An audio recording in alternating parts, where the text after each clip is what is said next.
Hi guys, hello, good afternoon sa lahat.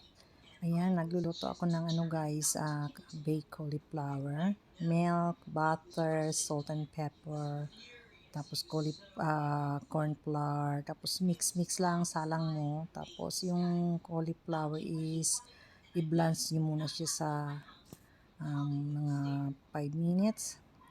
Tapos salang mo yung white sauce. Tapos pag naluto na yung cauliflower, lagay mo sa oven, sa baking pan. Tapos lagay mo lang yung cheese at i-bake. So ayan yung aking baked cauliflower. Tapos nag-grilled ako ng spare ribs. So ayan yung finished product ko ng baked cauliflower, guys. Tapos ayan, ang sarap-sarap niyan.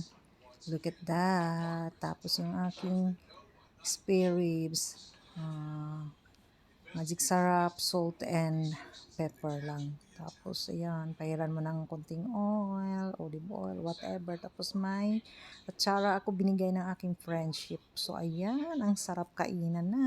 Kain na tayo guys. Thanks for watching everyone. Salamat sa mga panonood ng aking mga video. God bless. Bye.